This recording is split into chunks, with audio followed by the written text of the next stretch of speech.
So we'll start. So first we'll talk about trading mindset. Okay, most people talk about methodology first, but I'll be talking about mindset first. Okay, so today's agenda, as I said, okay, it will be first will be the mindset, when and how to work on your trading mindset. I think that's the most important part. That is why I'm taking it first. Also, why should you work on trading mindset? Because many people think that uh, trading mindset is not so important, and why should we work upon? If we have a methodology, then we can always make money with that. But as we go forward, I'll explain you why that's not true. Okay, then we'll be talking about types of methodologies and how we can identify the best methodology for you, which methodology suits you. Okay, and then we'll be talking about risk management techniques. Okay, and after that we'll go to the capital allocation framework, and post that, we'll talk about CMT Association. Mr. Joel will be joining it to with us at around 7 o'clock. Okay, and he'll be talking more about CMT Association, and then we'll talk a little bit about Chartered Market Program, Market Technician Program. Okay, so trading mindset. So basically, to be consistent, we have to be having a methodology, but having methodology is not enough. We have it should be suiting, or it should be in sync with your mindset. It should be in sync with your trading psychology. If your trading psychology is, say, you like when the stocks reverse, if reversal mindset, your mindset is, say, catching the reversal points, then and if you put money into a mean reverting strategy, you'll do good. But if you put money in a trend following strategy, you may not perform very well, because that's not your mindset. Your mindset, you like to catch things at the bottom, or you want to short things at the top. So that is your mindset, that is what suits you. And if you are and trend following, you'll not get you in trend following strategy, you'll never get to exit at the top or short at the top and buy at the bottom. That is not going to happen at all. So your mindset should be, like, your strategy should be based according to your mindset, not your. You cannot, like, it's difficult to change a person's mindset. You can always make a strategy based on your mindset. This is what Ed Sikota also says, which is one of the biggest, one of the best traders all in the world. Okay, and when we talk about trading, we should understand that trading is a game of probabilities. It's never about certainties. Trading never gives you 100% uh, confidence that you this trade will make profit for you. Even if it is the best of the best setup, it can still fail. Right? I'm sure many of you must have seen that. Even if you get all those setups correct, your RSI is correct, your MACD is right, your ADX is giving you the same signal. Okay, everything is correct. You're moving average and seeing, still the trade may turn out to be a losing trade. So there's no certainty when you are trading. So that you have to understand that you will never get 100% certainty in trading. If that was the case, then everybody would have made money in trading. That doesn't work that way. Okay, so you always have to have the mindset of probability that, okay, if this is a setup, say I can say that it's 60% is the probability that it will work, or maybe 40% is the probability that it will work, or maybe 70% is the probability, but it will never be 100%. Okay, that mindset has to be removed. Then only you can become a good trader. If you think that this is surely going to happen, and if that doesn't happens, okay, then you will not be able to observe, say, absorb that, and you'll be doing wrong things, right? Okay.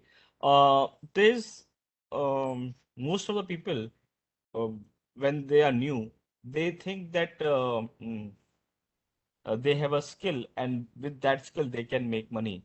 Okay, most probably this is an illusion, because although there is skill required in trading, but every time when you have done the correct thing, say you have done everything correct, the setup is perfect, okay, still you will lose money. So we have to be humble enough to think that our profits are not because of our skill.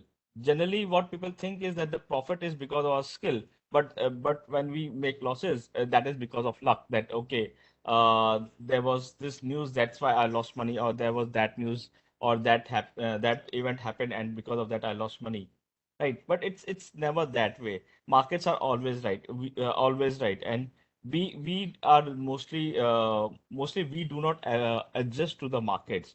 Okay, so whenever you have a winning trade, always think that it is not because of our skill, it is because of if because of our luck. And we should think of the opposite way, that if we have lost money, then that is because of some work we have to do, and that is where there is the scope for betterment. We can always become better. So when you lose money, you should think that I can do better than this. And when you make money, you put it on luck, that most probably this is because of luck. And that is the mindset which you should have. Okay, if you have the reverse mindset, you will always think that I'm the best, and that is where you'll do start to do mistakes. Okay, and always learn to let trades go. There will be times when markets will be not in as per your strategy, or not as per your what we say methodology. Okay, so at those times there will be very few trades in your system, or you will not get the setups which will make money for you. So those are the times when you should stop trading, or maybe reduce your number of trades, because most of the time you will lose money in those periods. Okay, so you should generally reduce your trading activity when you are not doing very well. Okay, and many people, what they do is that when they are not doing very well, they will go for a vacation. Okay, so that is very very important, that you take a break when things are not working in your favor. Then you can take a break. Even when the things are done very well. So suppose you have done extremely good in say last 1 year or something, then you take a break and enjoy a little bit of your life by those profits, instead of working too hard for and to make that money even bigger and bigger. Generally, after a big winning streak, generally we lose money because of maybe overconfidence. Okay, we think that this money we have made because of a skill, and that is where we start to take higher risk, and that is where we lose our path. Okay. So there's a quote by Ray Dalio. Meditation helps you stay in a calm, clear-headed state, so that when challenges come at you, you can deal with them like a ninja. So, uh, meditation or yoga or exercise or sports, okay, these are the things which make us calm, and our every day if we do it, okay, then it helps us to make our mind stable. Because say we are running the entire day, maybe we are looking the markets. Okay, so these things release your stresses. Also these things help you in maintaining your discipline, because when you are say doing yoga, so you are doing it every day, say a particular time. Okay, or you are doing any sport, so you are doing it on a particular time. So these things help you in maintaining discipline. Okay, these things also help you to maintain patience, and a lot of things. As we go forward, we'll talk about them in more detail. Okay, and you deal with them like a ninja, in a calm, through thoughtful way. So you deal with things little calmly, slowly, and you take time to understand the problem, and then you can take out the solution out of it. If you react too fast, most probably your decisions will be wrong. So you can be calm, and then think about it, and then try to take out solutions. When you are centered, your emotions are not hijacking you. So if you're calm and you're composed, okay, then your emotions will not let you do wrong things. Okay, then you are doing things slowly, steadily, thinking and calculating everything. Then generally you make a better decision. There is a quote by Mark Douglas. The consistency you seek is in your mind, not in the market. So markets are the same for you. It's same for me. It's same for everybody else, whether it's at Sikota or Warren Buffett. It's the same for everybody, right? Okay, but some people make money, some people don't make money. And that is because it's all about in our mind. Our profits and our losses, our entire setup is in our mind. So we have to have a consistency in our mind. Our mind has to be stable. Okay, so when should we work on your trading mindset? Okay, most people think that okay, let me make a strategy, and once the strategy is made, then I'll put some time in doing meditation or yoga or whatever. Okay, let's have a strategy and then we'll do that. Okay, understand that it should be done as soon as possible. It should now is the answer that you should start it right now. Why? Because trading psychology takes the longest time. Say methodology you can learn within say 6 months. Okay, knowledge you to make the methodology to have a risk management framework or to allocate your capital. Okay, all these things you can learn maybe in 6 months, maybe 1 year, maybe 1.5 year, maybe 2 years. Okay, but most of the things you'll be able to do within 2 years' time. But trading psychology will not, you'll not be able to build the trading psychology required in 2 years. It takes generally much more time. It takes 3 to 5 years to build your mindset because it's a slow process. It's an extremely slow process. That is why I always recommend that you should start working as soon as possible and give as much time as possible. In fact, what I do personally, in a day at least I give 2 hours. Okay, in building my psychology. So 1 hour I'll give to meditation. I do vipassana meditation. So 1 hour is fixed for that, and another 1 hour I generally see some videos on psychology or listen to somebody, maybe a podcast or something. Okay, so at least 2 hours I try to give every day only on psychology. The rest everything I do not care much about methodology and all these things because I know if the psychology is correct, all these things will follow. Understand? It psychology is the thing which takes the longest time to develop. Okay, so that is why you need to work right now. All these things, methodology, you can make in 2 months, 3 months, maybe 6 months maximum. It took me 6 months to make my first system. So, but it took me almost 10 years to build my psychology. Okay, for you, it may take little lesser time because at that time there was nobody to teach me. Nobody was there to guide me. What should I do? Okay, at least now there are people like maybe I'm talking to you about this. Okay, so you know that it will take for 3 to 4 years at least to build your psychology. That's why it's extremely important. Then you should work on your psychology right now. And building the correct mindset takes a long time, just as I said. Okay, and second thing is that you may start with as little 5 minutes daily, or you can extend it to 2 hours. Generally, I do 2 hours, but it's up to you, right? The more time you do give, the better it will be, and you'll reach that stage little early. Okay, if it is taking 5 years, you may be able to do it maybe in 2 years or maybe 3 years. Okay, I think less than 3 years is extremely difficult. Okay, but nobody knows. Some people may have higher wisdom, so they can do it early also. Okay, so that is why I say start as soon as possible. Okay, so why should traders develop a meditation practice? It's simple. It is that which will help us cut through delusions, attachments, and build blind reactions. Okay, so there are delusions. Many times we think that this trade will do very bad, very good, but that doesn't works out. Okay, we have attachment with trades, right? We love this trade, we love this stock, right? So these attachments have to be broken. Okay, then only we'll be profitable because if you don't say if you like HDFC Bank, right, and your system gave a long trade, you took it, okay, and the stock starts to fall, then you don't exit because you think HDFC Bank is the best bank in India. Okay, so even if my system has given an exit, I should not exit because this loss is meaningless to take. It will recover sooner or later, so let's hold it.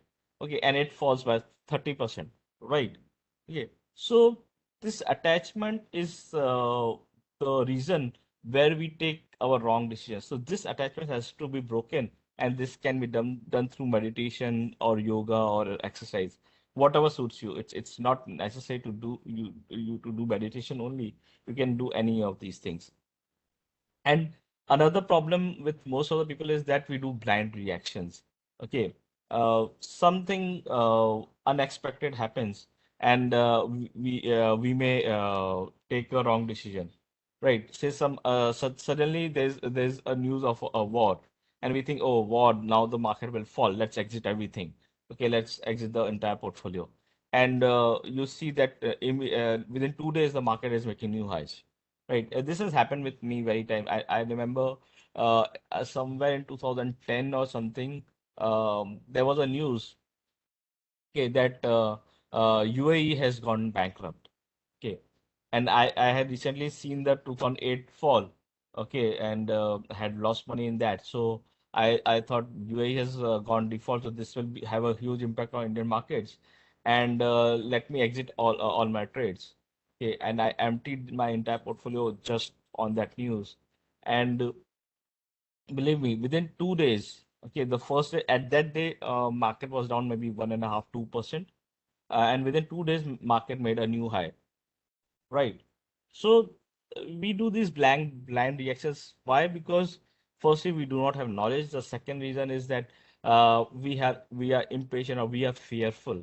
Okay. So these things you will be better emotionally to handle these things. Okay, and you need to build that. Okay, it will not come automatically. Okay, because we are hardwired against it. Okay, so you'll have to work in those lines. Without that, it is not possible. So how can we work on our trading mindset? Okay, the first is you can choose any exercise if you like cycling, walking, whatever. Okay, so give some time to yourself. Okay, do any sort of exercise, whatever suits you. Okay, there's no restriction on that. You can do yoga. I'm sure many of you may be doing yoga. Okay, any sorts of sport you can do, cricket, badminton, chess. So all these things help you in building your mindset. Okay, because when you're doing these things, you are patient, you are disciplined. Okay, you sometimes you lose, sometimes you win in these things, right? So you are like you are in equanimity. Okay, things will go in your favor, things will go against you also at times. So slowly this builds upon us, and that is where our mindset is built. You can do any sort of meditation. There are a lot of meditation gurus. Okay, Brahma. I will like Brahma Kumari is there. Uh, this Shri Ravi Shankar is there, Sadhguru is there, and then Vipassana is also there. So you can choose anyone. Okay, at least they will all help you to focus to build focus. Say meditations have different levels.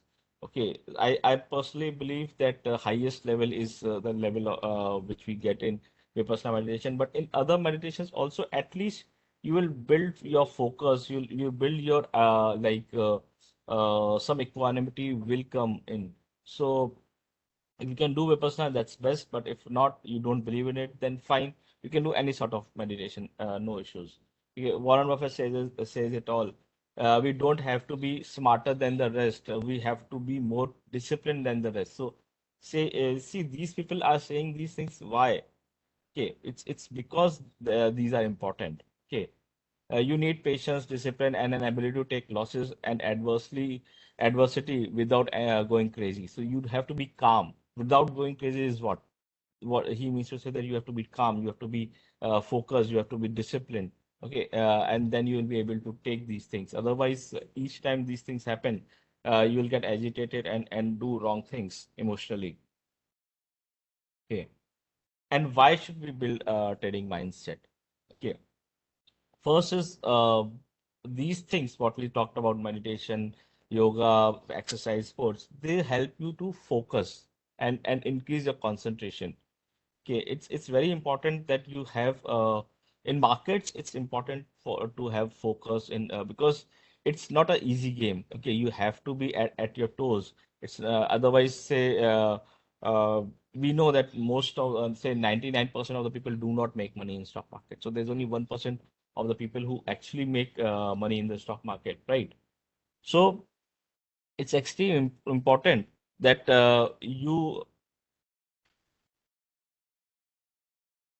it's extremely important that you build that focus and create that concentration levels, and that comes by these things. Okay, it's said by Napoleon Hill, the jack of all trades seldom is a good at any. So you have to be focused and say select any type of one sort of methodology and work on that. Okay, or take one indicator and work on it. Okay, master it and then try to trade on that. Okay, so you have to be focused. To doing 10 things at a time will not help you much. Okay, so select any one or two things and work on them with focus. You'll surely do good. Concentrate all of your efforts on one definite chief aim. And for us, I believe for traders, your aim is to be a consistently profitable trader, right? So that should be your focus. And for that, you have to say, select one market like cash market. Or initially, I talk say all to all my students that don't go into futures, don't go into options. Okay, first master cash market. It's the most easiest market to capture. It's the most easiest market to make money. Okay, so once you have made money in that, once you have a methodology fixed in that, okay, once you're starting making wealth in that, then you can shift to futures, then you can shift to options. Okay, but at least then you will understand how the market actually work, and you are able to how you react to the markets. Okay, so you will also be able to know yourself. You'll be able to know the market, at least master one area, and then once you have mastered that, and then you can go to the other area. Okay, I'm not stopping you to trade in futures and options or maybe commodities and all, but take one asset class and master that. I think and cash market is the easiest to do that according to my understanding. Because the advantage is that you don't have any leverage. So maximum, how much can you lose? Maximum, you can lose the capital which you have deployed. You cannot lose more than that, right? There's no leverage. Okay, so that's the advantage of cash market, that your risk is lowest in that. Okay. Then self-discipline, again, self-discipline again is extremely important, because if you don't trade with discipline, okay, say today you are taking trade based on say RSI. Tomorrow somebody says that my MACD works very well. Okay, so tomorrow you are taking trades based on MACD. Third day somebody gives a webinar and says you should trade based on Bollinger Band. I trade on Bollinger Band, and this is the setup, my setup, and you can also trade in that. So if you keep hopping from one methodology to another, you'll never make money, because you'll never know which strategy actually works. Because there's no strategy which will not have losing trades. Every strategy will have a losing trade. So as soon as you do three, four trades, and if they are losing trades, then you'll stop that strategy. You'll never know whether that strategy is good or not. Because three, four consecutive losing trades can come in any strategy, and it will come in all strategies. There's no strategy in which you'll not get a five consecutive losing trades, right? You cannot stop a strategy just because there are five consecutive losing trades. But you can also keep running on that strategy, because you don't know whether it's actually has an edge or not. So for that purpose, you'll have to build a model. You have to test it. You have to do back testing, and then only you know whether it works, or it has. If it has worked in the past, there's some probability that it will work in the future. Okay, so that is why all those things are required. But for that also, you'll have to build self-discipline. Otherwise, there's no way you can do good in markets. Okay.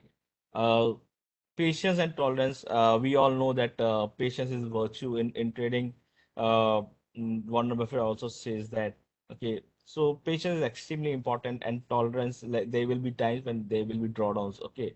So at that time, how do you react? If you get frustrated and exit your trades because they are in drawdown, or exit the system, stop the system, then you'll never make money, because you have exited or stopped at the worst possible time, at the worst possible point, right? So patience is extremely important. There's no system which will only give you profits. Okay, there's no system like that. So there will be drawdowns, there will be losses. So at that time, you'll have to be patient. Okay, and you'll have to have that tolerance level. And so all these things you develop by doing some sort of exercise or yoga or doing these things. Okay, that helps you to build your mindset. Okay, then consistency and persistence. Okay, um, say you have a system, right? And there will be sometimes there will be losing trades, sometimes there will be winning trades.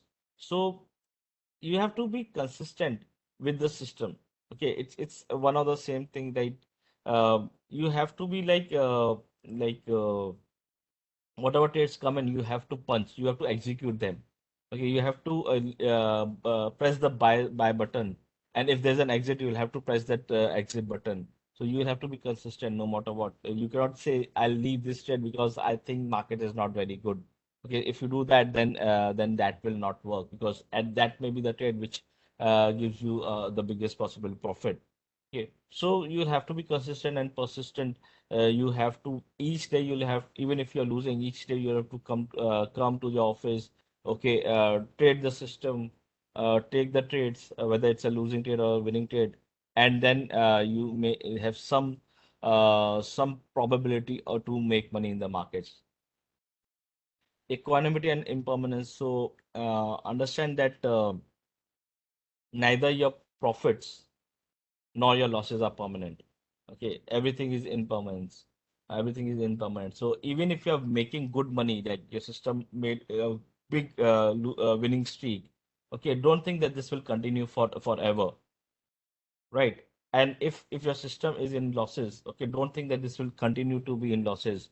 Okay, you have to be with equanimity that this shall pass. Okay, if it's a winning streak, this shall pass, and again losing streak will come.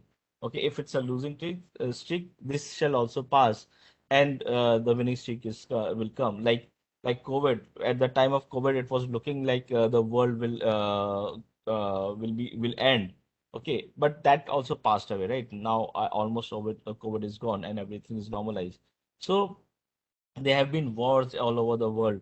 Okay, but these things do pass away. So for we have to like do our process. Okay, we have to complete our process. We have to keep doing the same things repeatedly again and again, and then these things will smoothen and out, and it will start to work. Strong determination is extremely important. If you're doing trading, if you think that I can do 10 things together, I can do trading also, I'll do business also, I'll do job also. Okay, it becomes very, very difficult.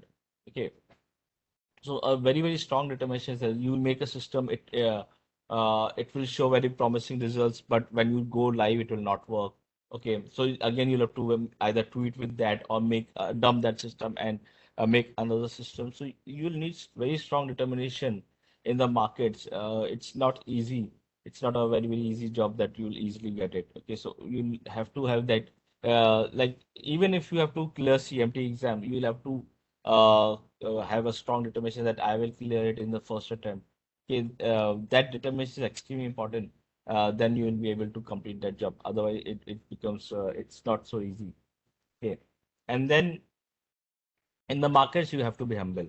Okay, you will have to humble. You cannot say that oh, I made this profit, I'm a superstar. Okay, if that thing feelings comes into your head, then you'll soon you'll get the mother of all losses. Okay, so never have that mindset that I am the king, I have the skill, and now I'll make millions. Okay. Even if you make millions, one bad trade can take away everything. Okay. If you're not disciplined, if your position size is too big, okay, then you'll mess up everything. Okay. So be humble, have the wisdom that markets are superior. Okay, and we are just a small part of the market. Okay, no matter who we are, we will always remain a small part of market. Market is superior and above all of us.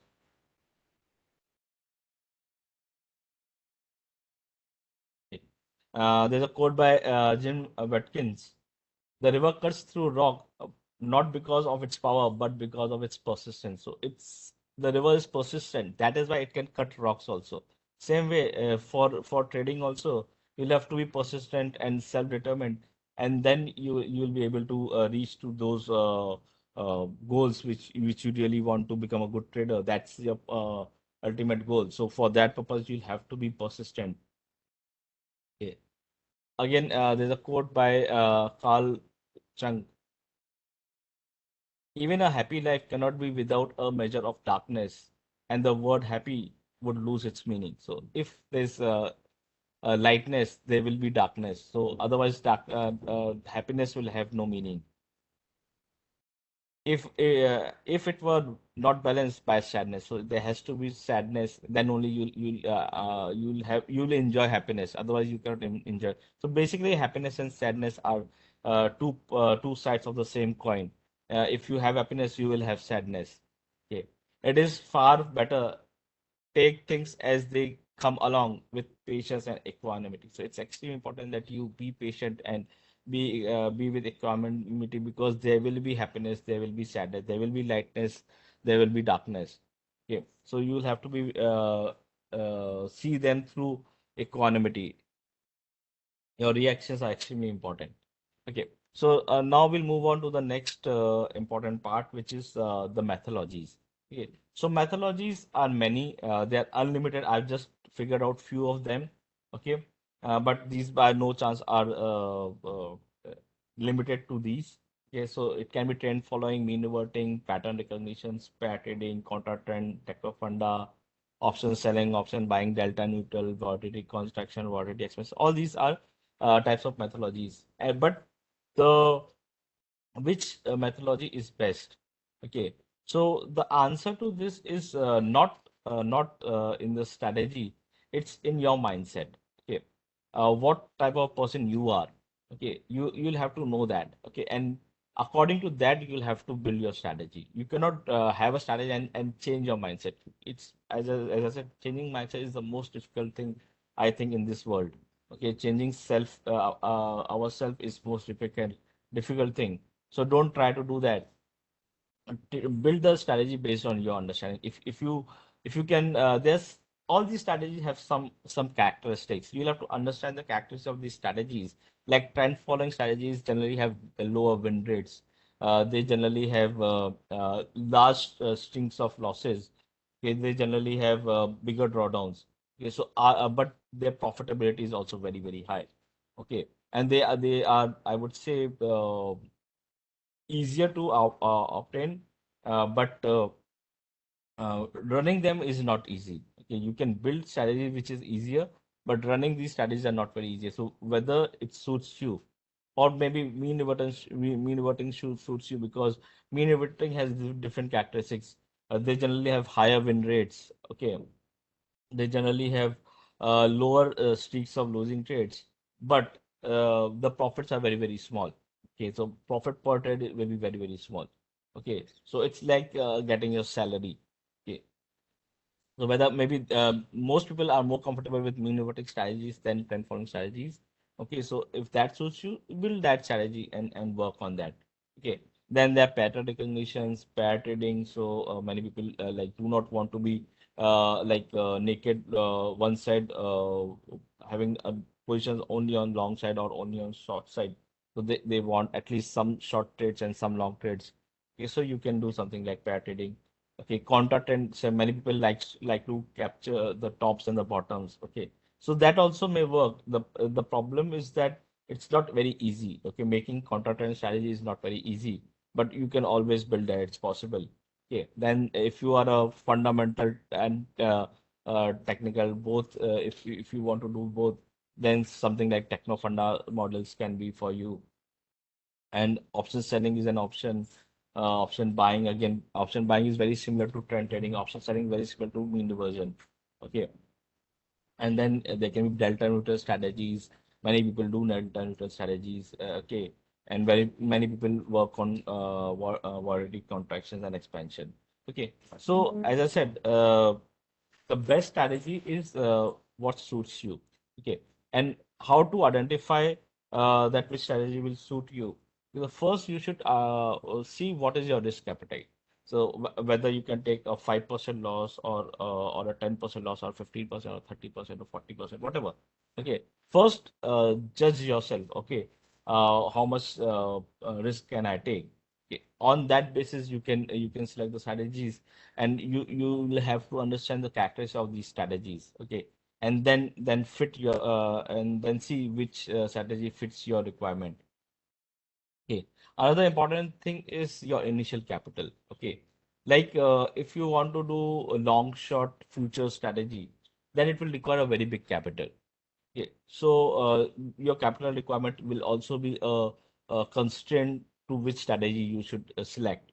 Okay. So you should know how much is your capital, and out of that, like which strategy you can do. So say like with a very small capital, you can do cash. Cash you can do with any capital. Okay, you can also start with a 5-10,000 rupees, because cash strategy that you can do. But making money with 5-10,000 is again difficult.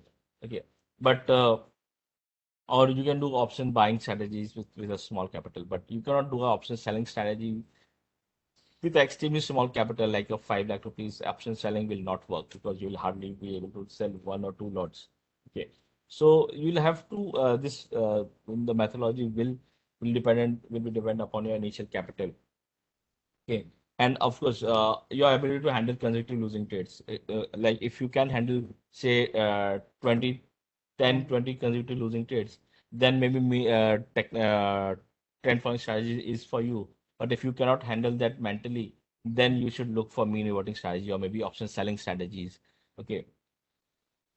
Comfortable with win percentage. Again, if you want higher win percentage, then mean reversion is better. If you are okay with low win percentage, but you want bigger profit per trade, okay, like 50%, 100% return in one trade, then you'll have to follow something like trend following strategies. Okay. And of course, you'll have to know yourself whether you're aggressive trader or a defensive trader. Okay. So based on that, again, you may have to select your strategy. Okay, generally, aggressive traders mean reverting will suit for defensive traders. Aggressive traders, trend following may work better. Okay, like aggressive again, counter trend will suit more for aggressive traders. Okay, so based on that, you can identify that. So all these things, if you want, like in detail, it's there in the CMT program. Okay, I've just figuring out some parts of the CMT program. Most of these content is from the CMT curriculum only. Okay. Then believe in which instrument. So many people do not believe in trading commodities. Okay, they think they are very volatile, or maybe many people do not believe in like trading in futures because they think it's very risky. There's a lot of leverage. Okay, so it's very important that you trade in a security which you have belief in. Right. Most people generally have a belief in equities, right? Or they have belief in mutual funds. So you trade that, because if you try to do something which you do not have comfort, if you do not have faith in it, sooner or later you will not be able to sustain that with that strategy or with that instrument. Okay. So uh, to invest in only those things which you are comfortable with. Okay. You don't try to like over experiment with things. Experiments generally do not work in at least financial markets till you have the ability to bear the consequences of the experiment. Okay. Time available again. If you do not have time, then you cannot do something like intraday or extremely risky things like option selling, because you'll have to give your dedicated time in that. Okay. So how much time you have? If you are like you already have a job, okay, or you have a business and you can say hardly give 1 hour a day or maybe 1 hour a week, then it's better to do something like cash strategies. Okay, and if you have more time, you can be a full-time trader. Then you can see something like intraday strategies or maybe something like option strategies, because options on futures, because they have their the risk is high, but the rewards are also higher, right? So then you can look on to them. So these things you know, I cannot judge based on you. These all decisions have to be taken by you. You point these things down, and see what works for you, and accordingly you will have to take the decision. Availability of resources, again, some strategies need a lot of resources. Okay, like if you are doing something like intraday, you will need intraday data, right? So intraday data is expensive. Also, you'll need a faster computer. Maybe you need a cloud server for that. Okay. On the other hand, cash strategies are like you can do it with daily data, which is almost freely available also, or you'll get it for a very cheap price. Okay. Again, if you are wanting to do in options and your trades are the frequency is very high, then you will need something like softwares like Python, languages like Python and all. Okay. So, what resources you have, how much money you have deployed to for these resources? Because if you start with less resources and think I'll do options trading where I'll backtest it on cash rate, futures it, this 1 minute data. All these things will cost you money. So understand how much money you have, how much resources you have, how much time you have. All these things you'll have to gauge properly. Then you can make your setup. Okay, and of course knowledge is required. Okay, so to do anything, first attain knowledge. Okay, if you do it, say thinking that okay, I'll do it. Trading looks very easy because you just have to open a trading account with a broker and start. You can start trading next day, right? But it's not easy to make money that way. Okay. So attaining knowledge is extremely important and trade only in those securities in which you have knowledge or in that market. Say I am comfortable with Indian markets, so I don't go and trade US markets, right? Till I do not understand those markets, I'll not go and trade US markets because their rules are different. Their like one example I have, one of my friend was trading in US market and he had bought some option of Dow Jones, I suppose, and it was Thursday, and he had bought put option, and it was down. Okay, and he was making money, so he was very happy. Okay, ended on Thursday, and he was in profit. But when he got the invoice, okay, he saw that he has made a loss, so he was surprised. Okay, then he went deeper into it to see why there was a loss when I was in profit. So he saw that in US market, your settlement price is not the Thursday's closing, but the Friday's opening price, right? So that little bit of a knowledge which was not present, okay. And next day morning, Friday morning, the market opened with a gap up, and he lost all the profits what he has made and ended at a losing side. Okay, if you don't have proper knowledge of that market, such small silly things can make you lose money. Okay, so have deep knowledge in whatever markets you are trading. Select one market, as I said, and do proper research in that. Okay, and then put your hard-earned money into this. It's not easy. Like anybody can come and make money. It's not like that. It doesn't work that way. Stress test.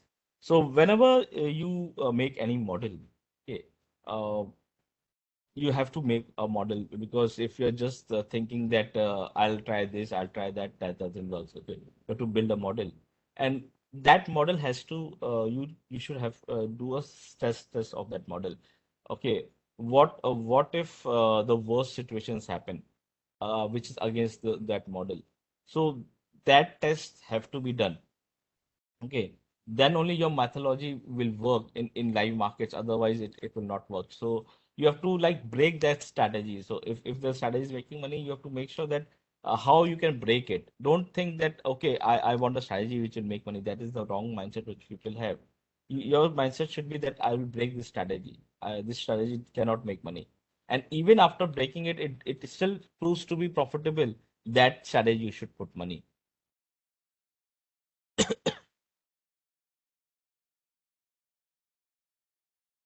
Okay. Let's move on to the risk management techniques. Okay.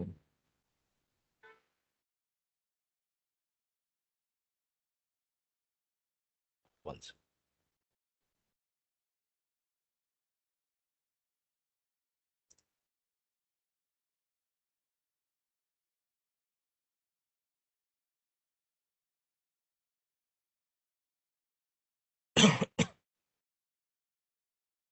Okay. So first for risk management, know your exit condition in advance. So you should know um, if you have a methodology, where will you exit?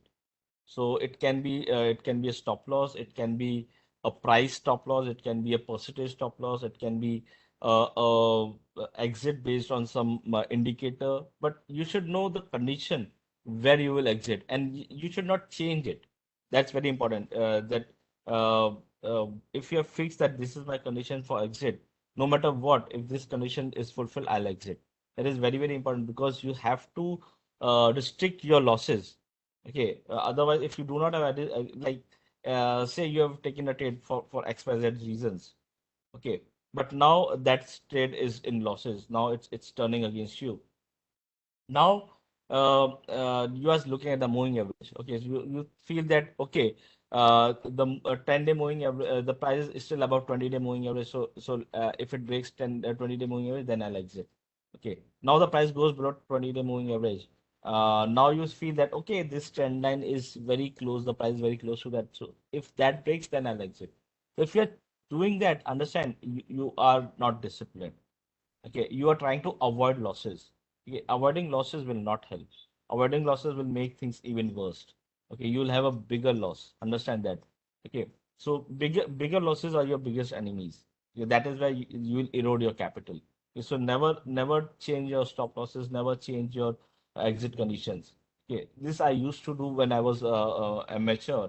Okay, I'm telling you this example with my own experience that I used to do these things, and I'm sure many people like are there like me. Okay, exit a trade quickly. Okay, so if things are going against you, okay, this should be in your model. But if you are a discretionary trader, then also exit your trade as soon as possible. If it is against you, okay, if it is in your favor, you should not exit. Okay, if it is against you, that is where you have to exit is because take smaller losses.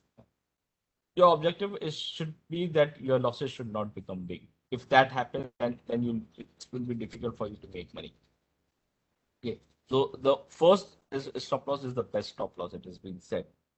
Okay. Lower trade frequency, less time in market because it avoids price shocks. Okay. So generally, I personally like those strategies which have a lower exposure because they're less time in the market. There's lesser risk by way of price shocks. So there can be a price shock due to some event, some unexpected event or news. Okay. So markets may move very fast. Okay. So if your frequency is less, if your exposure is less, then these price shocks will have a lesser impact on your trading, and the losses will be lower. Okay. Generally, the strategy which I run, okay, which is a long short future strategy, my exposure is only 35%. So I'm out of the market almost 65% of the time. I'm in the market only 35% of the time. So that is where what I like that being out of the market is extremely important when the things are not in sync with your strategy, then it's better to be out of the market than to keep trading and making small losses or making the broker rich by giving him brokerage by too many trades.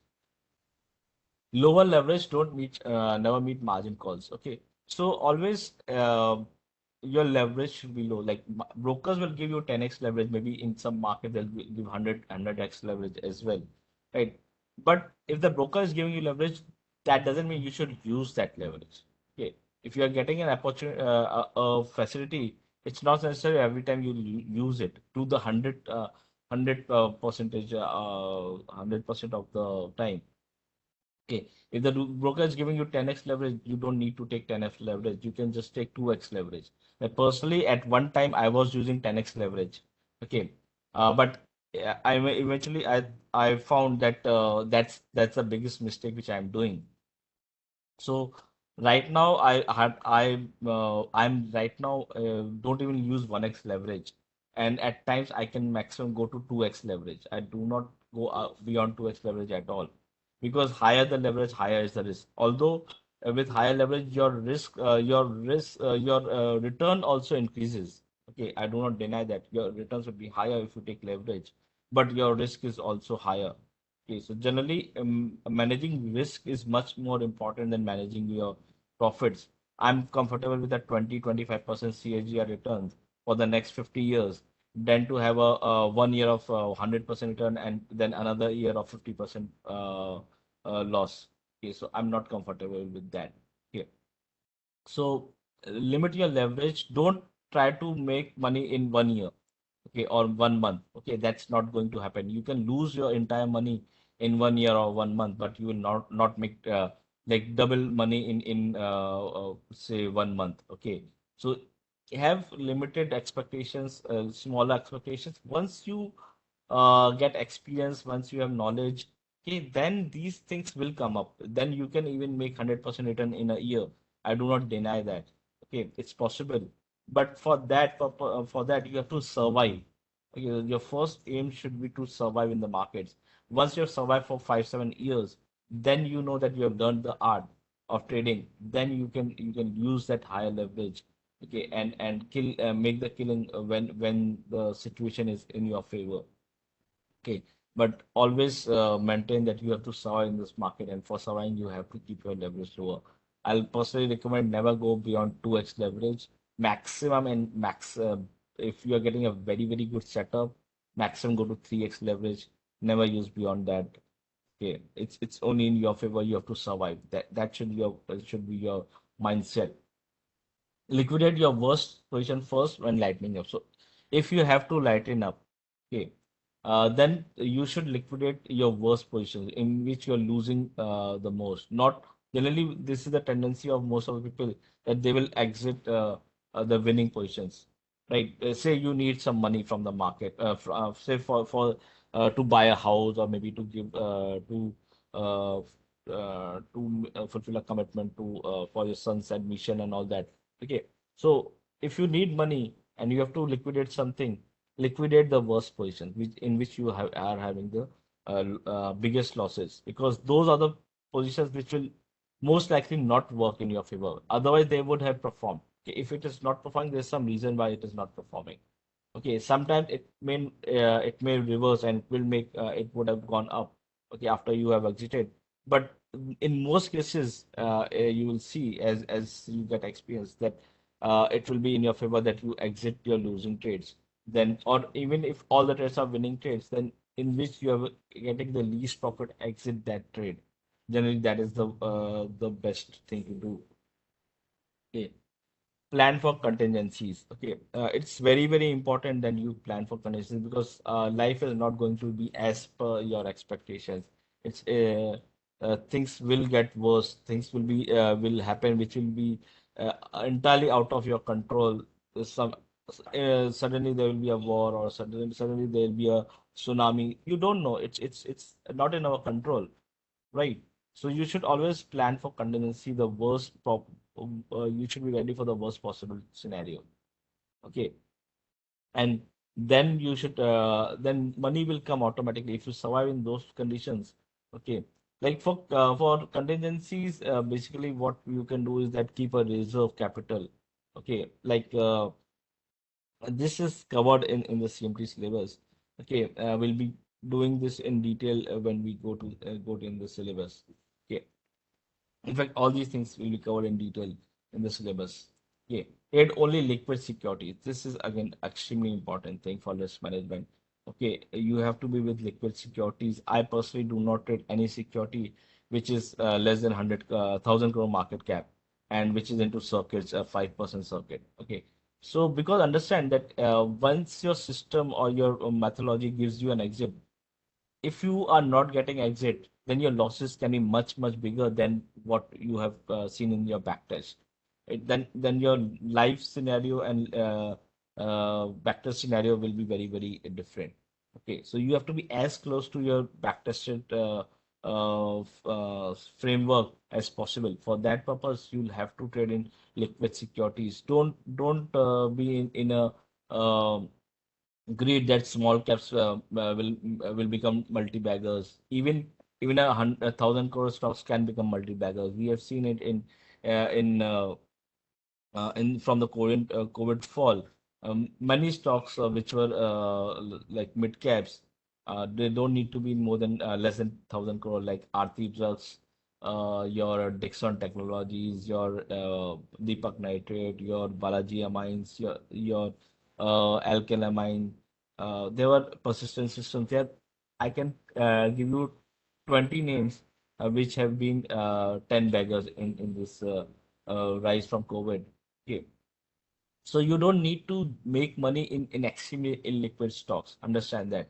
There your risk is much higher. Your mental setup is more important.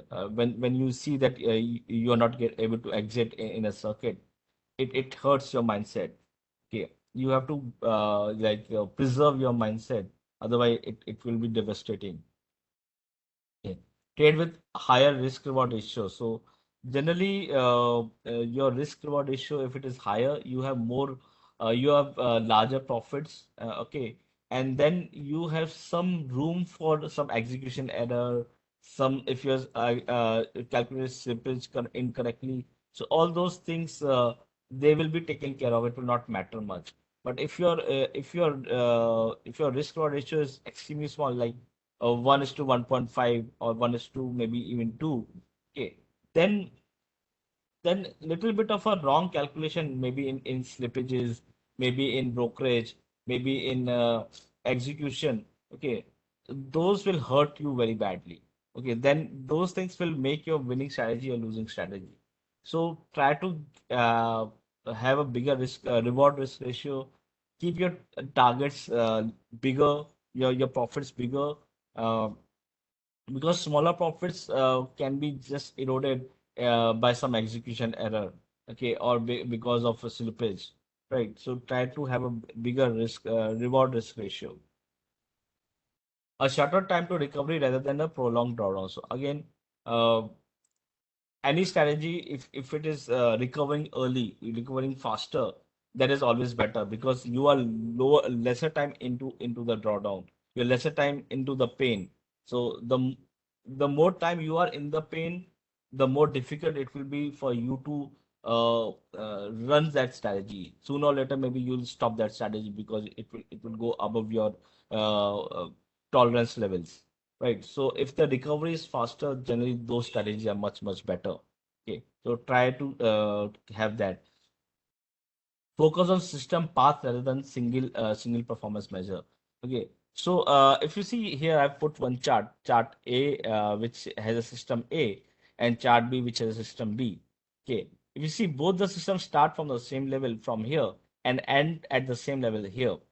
Right. But which system is better? Can anybody tell me which system A is better or system B is better in chart A? Anybody?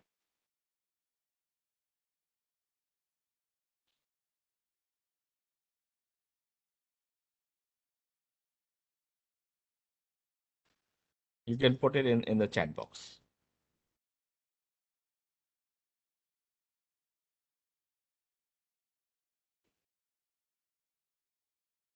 System A or system B?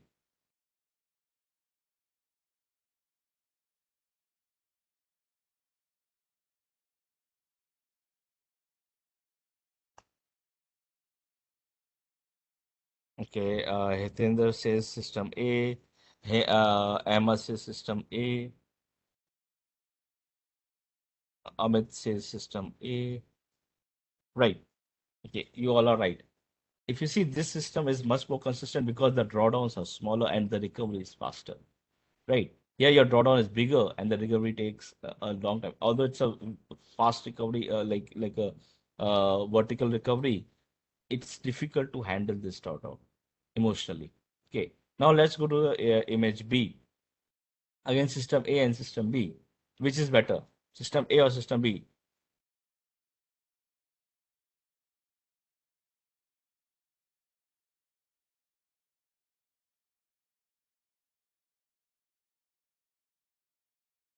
For the B scenario, which is better? System A or system B? Amit says system A. Ahmed says system B. Anybody else? Hitendra says system A. Kunal says system A. Okay. So in both the scenarios, system A is better. If you see system A doesn't have any drawdown. It rises, again goes flat, again rises, again flat, again rises, again flat, again rises, again flat, again rises. A little bit of drawdown here, again rises. You see, there's no drawdown. Only I can see here, which is it has given a drawdown. Other than that, there's no drawdown. It goes flat, and generally such is it's very difficult to find such a system. But in system A, if you see, this was up, down, up, down, up. Right? Obviously, system A is better because it hardly gives any drawdown. In real life scenario, it's very very difficult to system A. So the path is extremely important. Your although both the systems started from the same point and ended to the same point, but the path is very very different, right? In all the four scenarios. So it is important to understand the path. Okay, it's important to see the equity curve, and with that you will get a better idea of which system you will be most comfortable with. Okay, probability of ruin. So basically, ruin is like your capital going down to almost zero or 90% down. So after going 90% down, you'll have to come back to the capital. You'll have to make, say, the 900% return, right? So that becomes very, very difficult. So in any strategy, your risk of ruin should, your probability of risk of ruin should be uh, zero. Okay, so you should never go to ruin. Your capital should never go to zero, or it should never go as down as say 90% or 80%, because recovering from that financially also is extremely difficult, and emotionally also it is almost impossible. Okay, once you have lost, say you have started with 10 lakh rupees capital and you lost 9 lakh rupees, you are left with 1 lakh rupee. Now from that 1 lakh rupee coming back to 10 lakh rupees is extremely difficult emotionally and as well as financially, right? So whenever you make a model, do a stress test, as I said, okay. And in that, there's strategies like the Monte Carlo stimulation, okay, and that all will be covered in the CMT syllabus, okay. So where you know what is your risk of ruin. Okay, that is actually I give a lot of importance to risk of ruin because in no situation I should be in a position of ruin. Okay, so make sure that that doesn't happen. Correlations and risk. Okay, so understand one thing when you are investing in anything. Okay, if you are investing two things and they are extremely correlated with each other, your risk is high. Okay, like if you're investing in gold and you're investing in silver, both are extremely correlated with each other. So both will rise also together. So you'll make a big money if they're rising. But then if they fall also together, and you lose also big in that, right? So if they're extremely correlated with each other, your losses will be much bigger. Your risk will be much bigger. Okay, in contrast, if you're investing in two different market like equities and bonds, okay, or maybe equities and commodities, okay, so there are times when the equity rises, commodities fall, or when commodities rises, equities fall. They have like almost no correlation or maybe negative correlation with each other. So if you are investing in multiple asset classes which are non-correlated with each other, or some securities like ITC. Okay, if you are buying something like Vedanta and IDC together, okay, so that portfolio will have a lower risk than holding just Vedanta, right? So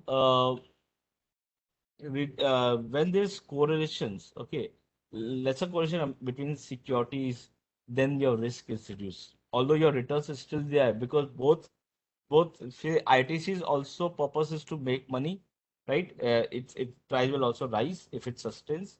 Okay, or Vedanta price will also rise if the company is doing good, its price will also rise. So both will rise, but their rise will be at different times. Okay, so when maybe Vedanta is rising, maybe ITC is flattish or maybe down. But when ITC is rising, Vedanta is maybe falling, right? So both will make money at their own time.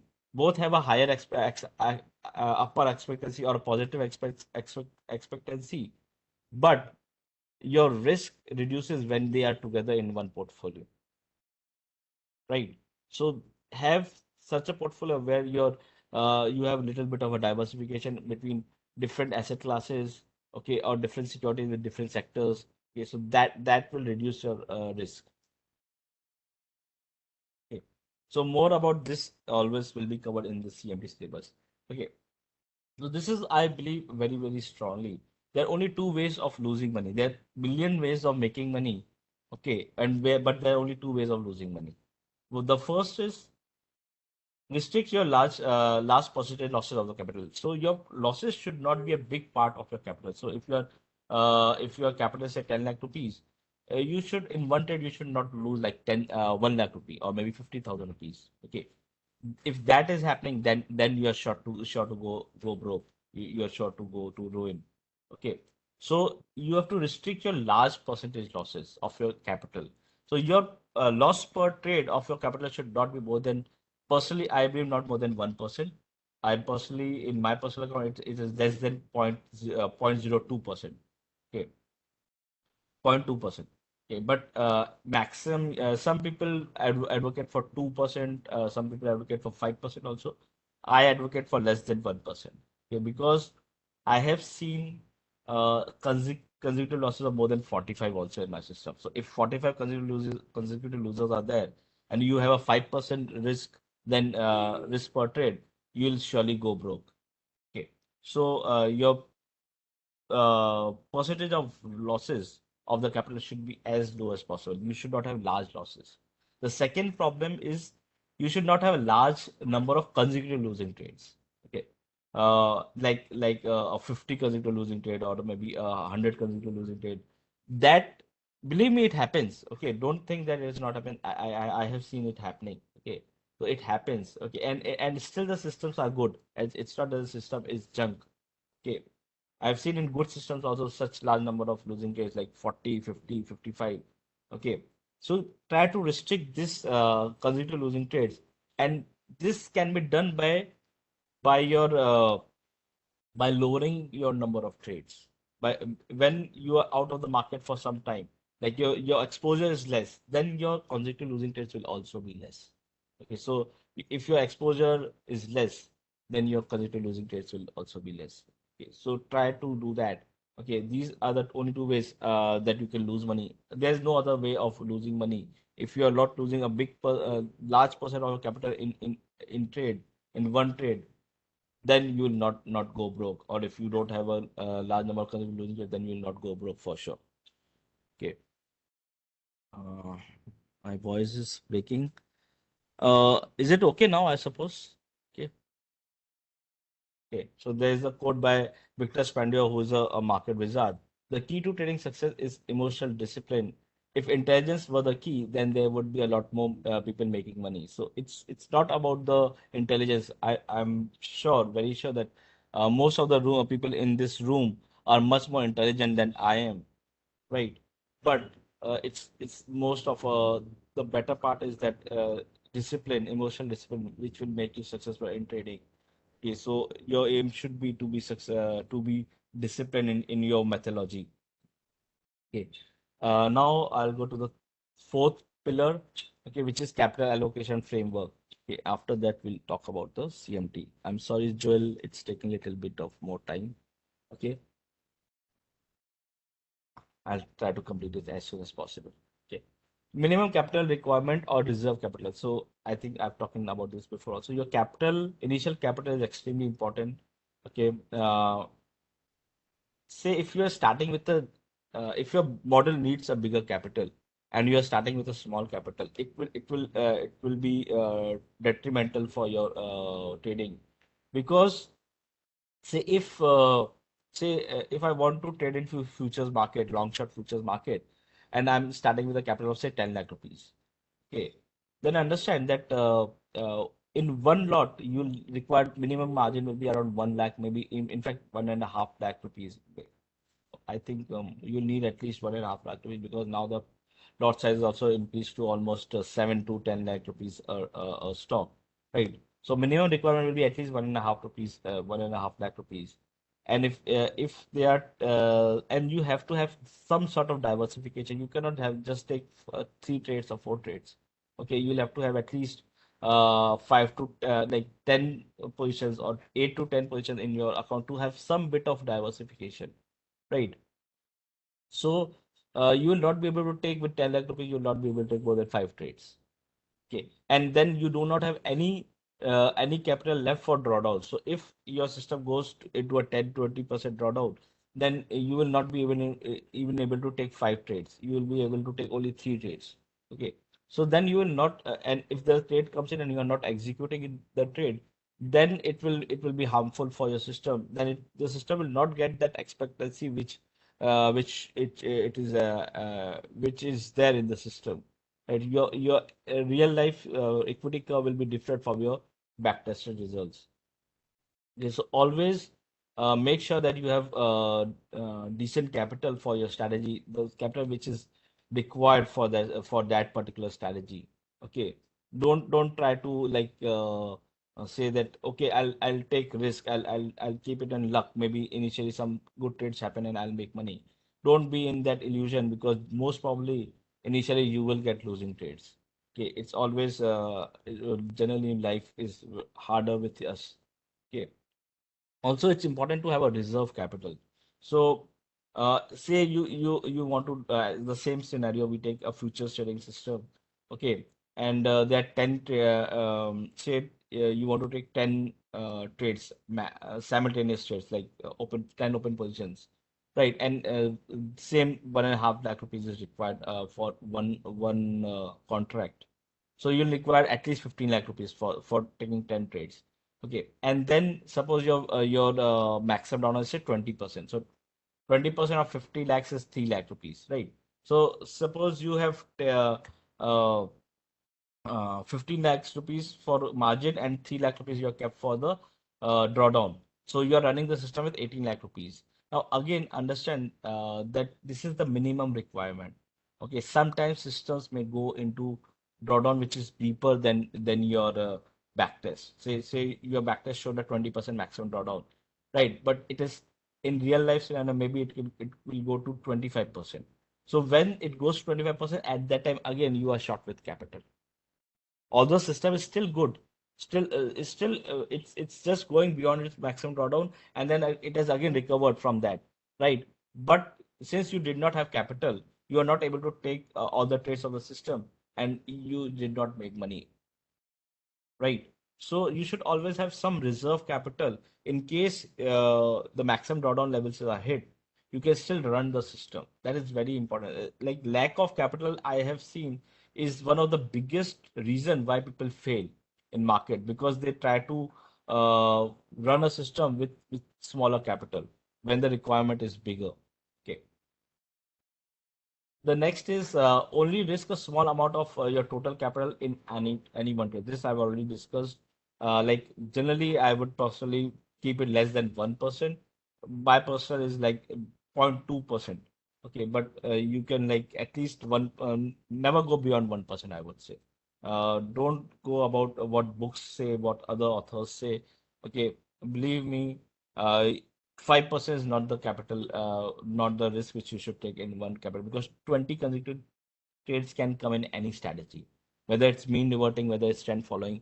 You'll get 10, 20 consecutive losing trades easily. Okay. Okay. Your purpose should be that you should never go broke. Okay. So, believe me, do not risk more than 1% of your trading capital in any given trade. Okay.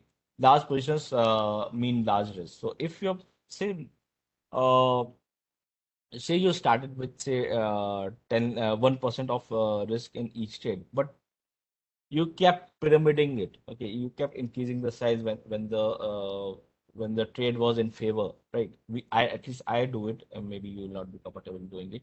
But if you keep adding to the winning position, okay, at one point this position will become so big that if it falls by say in one day 10%, 20%, which can anyways happen with any of the stocks, okay, then you will have a very big loss, okay, a very big risk. And then if that one position becomes say 10%, 20% of your entire portfolio, and then that particular trade loses like a 10% one day or 20% 2 3 days, okay, then it becomes a big risk for you. So don't let one trade become too big in your portfolio.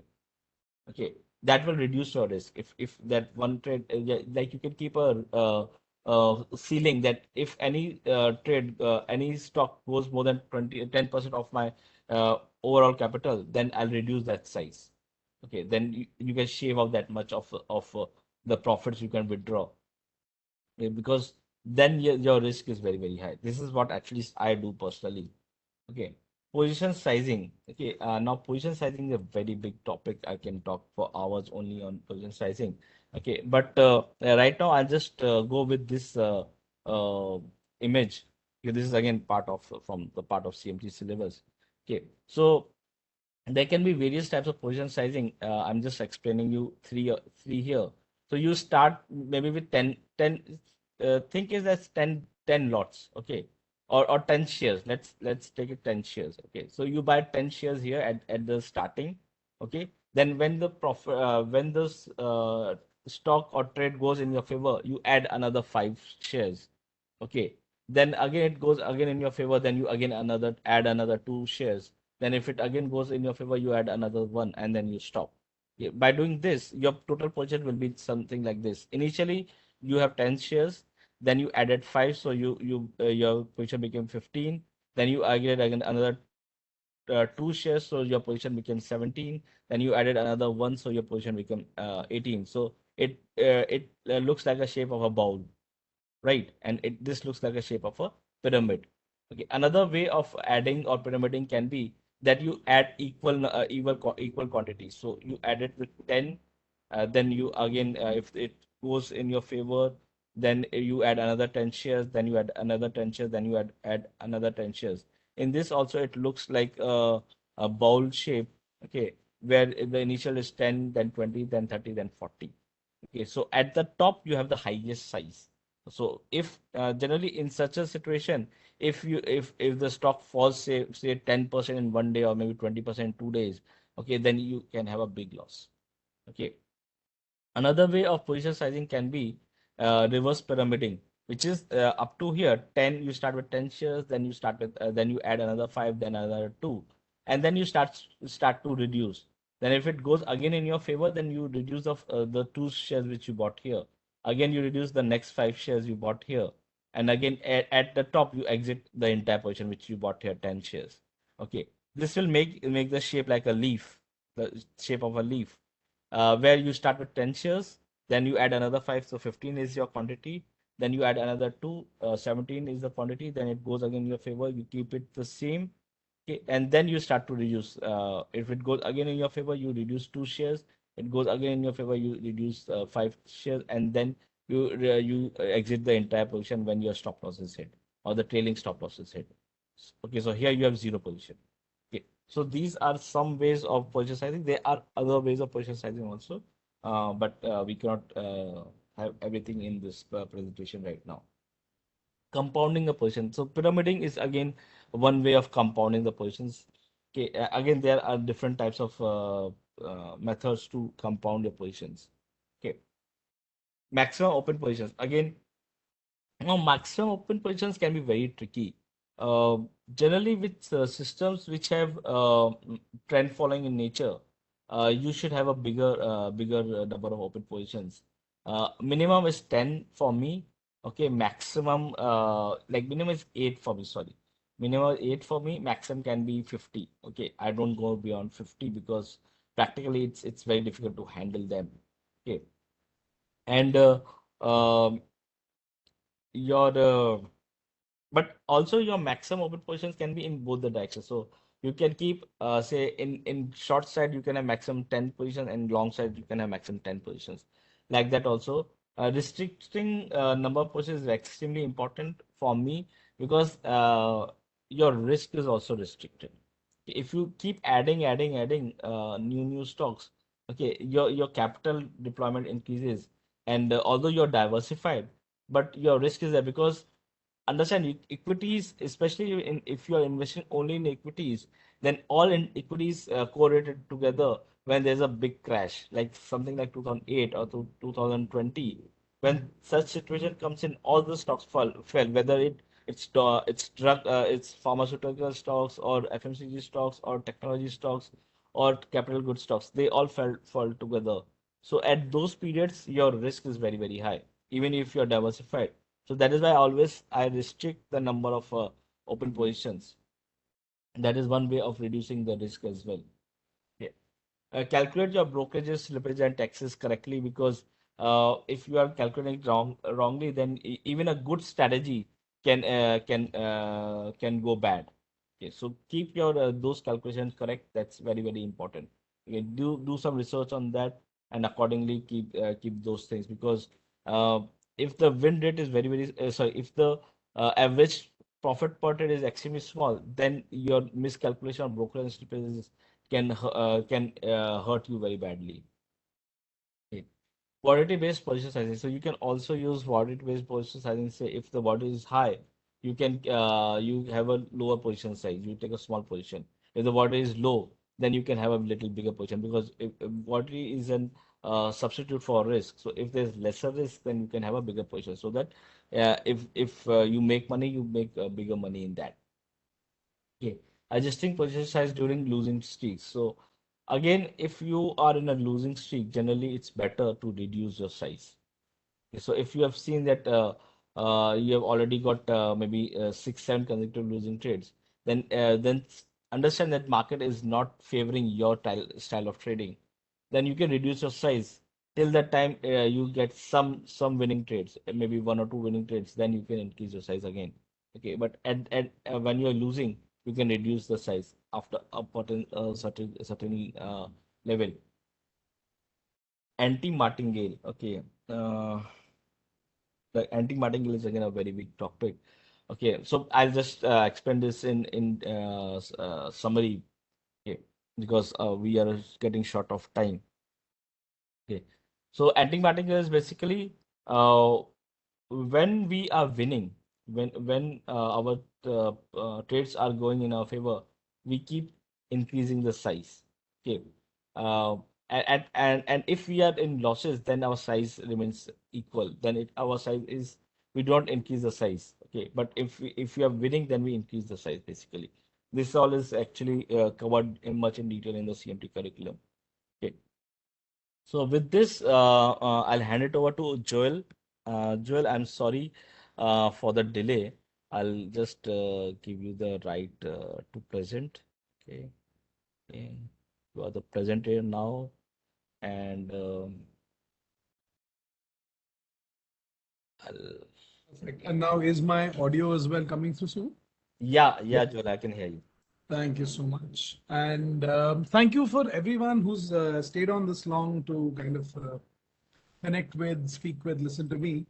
And I've been obviously on the presentation throughout, and Sovit touched upon a number of themes, which I wish someone had come and told me when I started my trading career in 2004. And a lot of these lessons that get captured in the curriculum. And so it touched now a number of times on how most of these kind of life lessons are captured in the CMT curriculum and that becomes part of a formal learning. But if I had someone like Sovit to walk me through this when I was, what is that, 25, I think things might have been very different. But then I guess you learn a lot of life lessons and then you learn of the importance of a structured body of knowledge only with time. So I'm very keen. So we touched upon a lot of, like I said, the fundamental pillars of meaningful trading performance. And you'll notice how much is related to psychologies, psychology and systems. To have a structured thought process around what you do, when you do it, these are really the things that make a meaningful difference in a long-term trading frame. This is not about all the you know, knock it out of the park type of stories that you hear. It's about building long-term careers and thinking as a professional. So what I would like to do is I usually, at least previously I used to do this with a slide deck, but I figured the best place to talk about the CMT program would be from the CMT Association website. So I'll just touch upon a few brief things. But what I would love to do in this conversation is really take questions. So that way I get a sense of really how much interest there is in the program, and if that is something that you see as part of your career progression as well.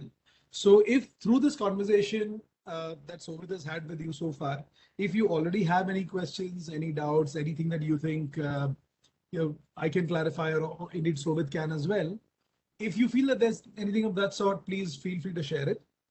If not, then let me just, I'll quickly jump into sharing with you literally the most obvious thing in the world, which is the CMT Association website. Let me just see.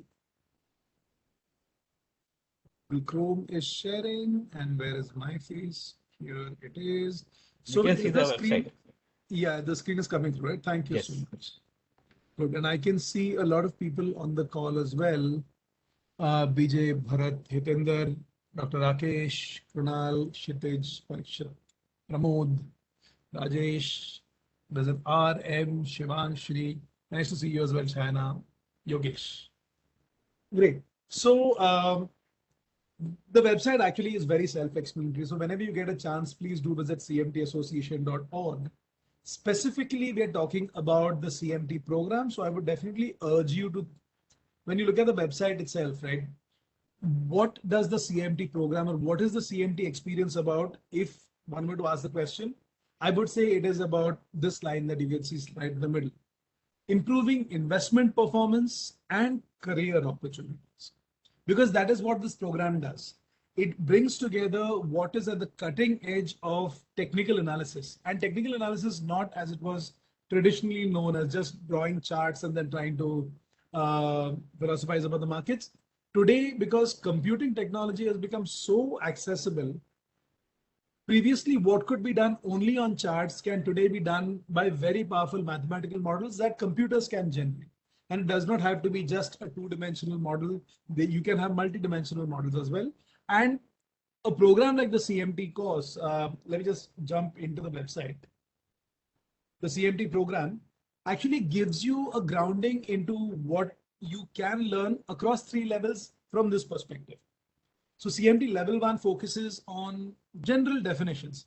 I would say it is a relatively easy level because we get a lot of people taking the CMT program who come from various different backgrounds. At one end, we have people with actually having 25 and 30 years of work experience in technical analysis who go through the CMT program just so that they can get an understanding of what is going on in the world in terms of latest practice in the world of technical analysis. Often with a lot of self-taught technical analysts, you find that they start with a few studies and then develop and refine their skills in that, which is also good. But then they often find over time that they find gaps in their understanding and their knowledge, which can be filled with a body of knowledge that covers it in breadth. So many people go through the CMT program from that perspective with really a lot of experience behind them. Such people we typically find take about even as low as 60 to 80 hours of preparation to be able to get ready for the exam. By preparation, I mean kind of going through the curriculum, reading through that, and then they also engage with instructors if that is their learning style, right? But in general, the content is very definitional. So like I said, one end is the more experienced professional. The other end is people who in fact had nothing to do with the world of finance before they started the CMT program. The markets are obviously a very fascinating place. They become attractive over time to people as well. And we've had art majors, like drawing and fine art majors, poetry majors, who now want to transition into a career in investment management, in trading, in engaging with the market. Some want to be analysts, some want to teach technical analysis. And so they go through the CMT program from that lens. And even if you are a beginner, the pass rate for the level 1 exam is about 60 odd %. I would say it is 60 to 63% right now, the 5-year trailing average pass rate for the level 1. It's a good place to start off because the content is very definitional. Level 2 gets quite intense. So if you clear level 1, you are eligible to go on to level 2. And the level 2 exam focuses on application of the concepts that were covered in level 1. And you will find kind of, depth and nuance in each of the concepts as well. The pass rate for this is about 55% for the past five years trailing. Level 3 is the application layer.